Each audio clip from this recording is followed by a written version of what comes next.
The Shadow of Fu Manchu. Based on the stories by Sax Roma.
Back in London, after their partially successful efforts to guard the Reverend Eltham and his household at Redmoat against the cunning of Dr. Fu Manchu, Nayland Smith and Dr. Petrie continue their untiring search for the crafty Oriental who has once more mysteriously vanished in London's dark underworld.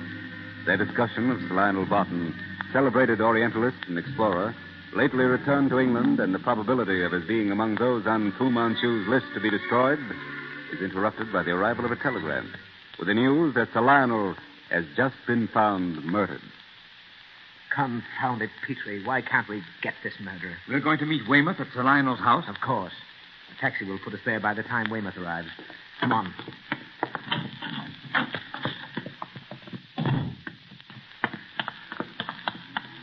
Here comes a late prowling cab. Taxi. Number 16, Westerly Road, Finchley, driver, and as quickly as you can. Police business in case you're stopped. Righto, sir. I knew Fu Manchu would reach Sir Lionel. But that conceited fool would laugh at my warning today.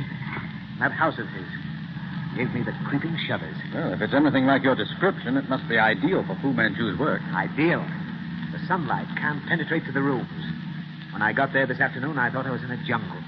Clouds of gnats floated in and out of the windows. There's a steamy smell about the place that's positively malarious. Reminded me of spots I've seen in Burma. Difficult to picture here in London. It's the jungle transferred to the British Isles, Petrie. The entire front of the place is covered with a sort of monkey creeper, which is imported from heaven knows where. It has a close, exotic perfume that fits in the picture. Yes, the place was made for murder. And Fu Manchu pursues his way without let or hindrance. Yes, blast it. We mark such and such a man as one alive to the Yellow Peril. We warn him if we have time. Perhaps he escapes, and perhaps not. And what do we know of those others who may die every week by his murderous agency? We certainly can't know everyone who has read the riddle of the Orient. Well, it's midnight. We should be there presently. Isn't this Finchley, driver? Yes, sir. And we're on Westerly Road. Number 16 is just ahead, sir. You're right, Nayland. Isolated and ideal for murder.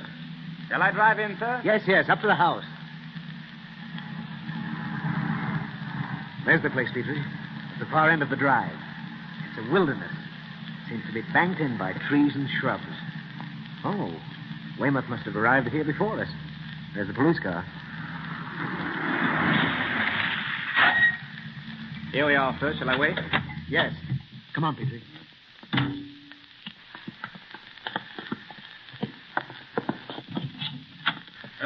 There you are. Glad to see you, Mr. Smith. Hello, Weymouth. And you, Dr. Petrie.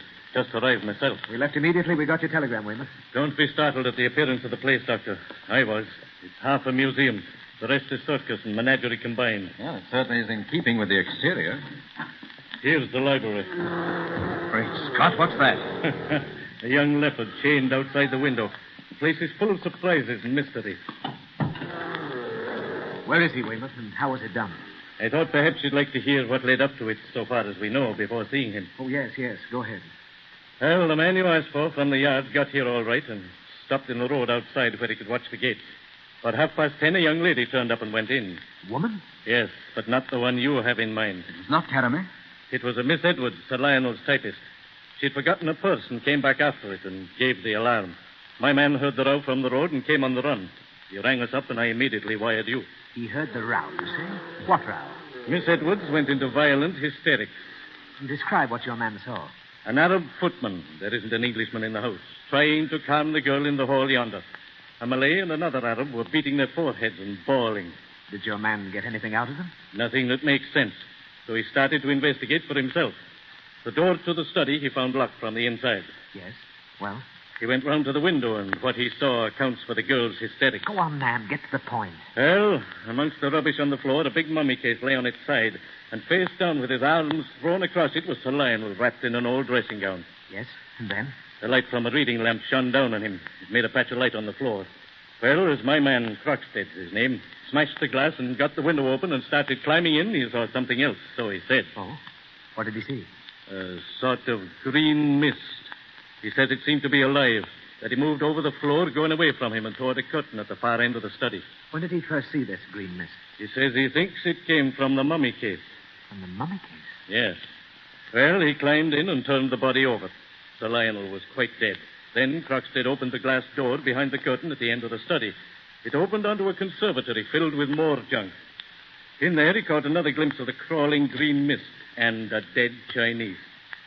A Chinese, you say? Yes, Sir Lionel's body servant, I'm told. The doctor's seen them? A local man, out of his depth, though. However, there's no need for another opinion until the coroner comes. And your man Croxted? He held out until I came, gave me his story, and then fainted dead away. He said something in the conservatory seemed to get him by the throat. He meant that literally? I wouldn't say. We had to send him and the girl home in cab. What's your theory, Weymouth? I have none. None that includes the green mist. Right. We'll go in now.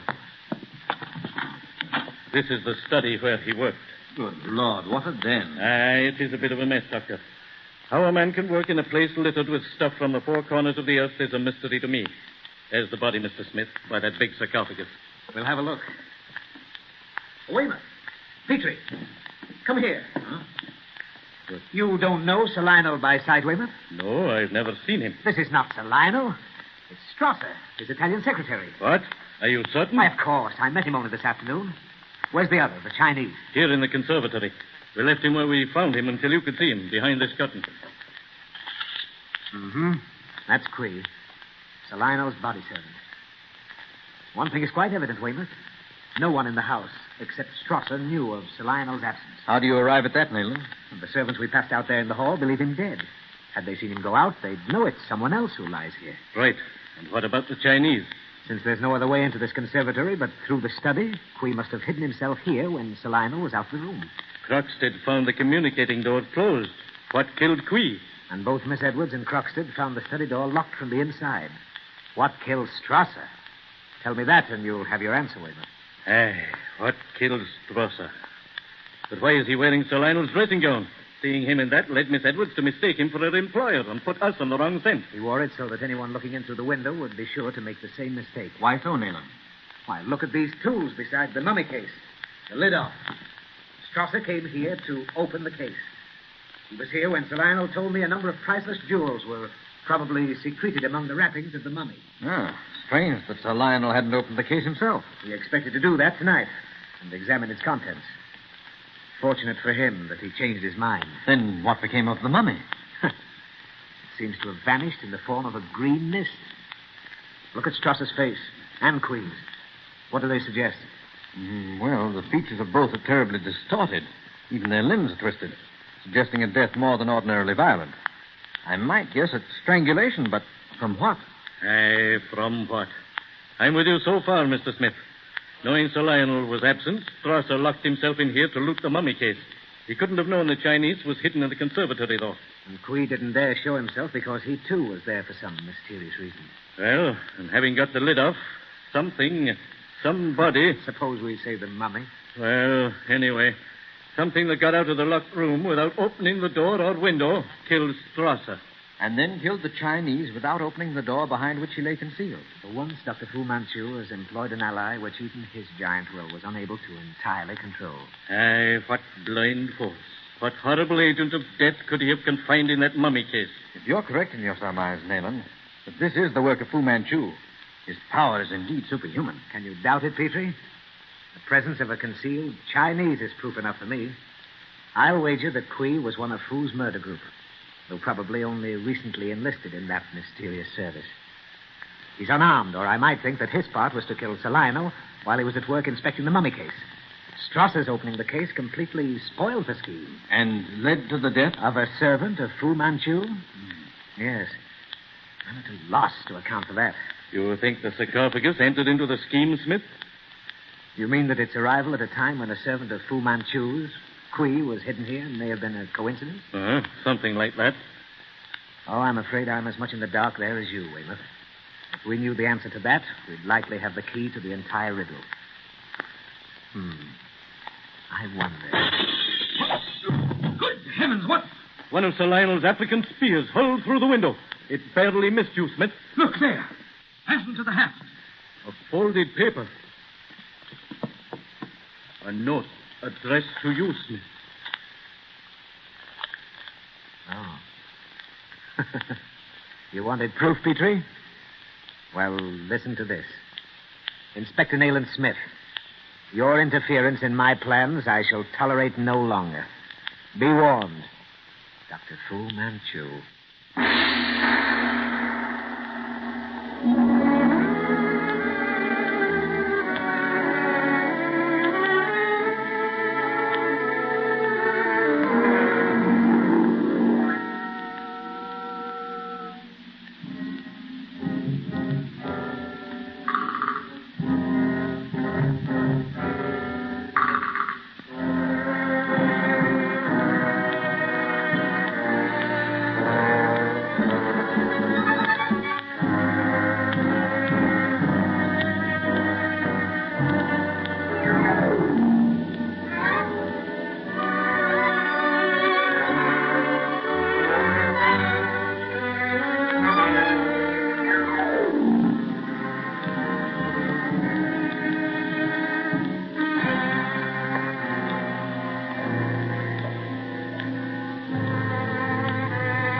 The shadow of Fu Manchu.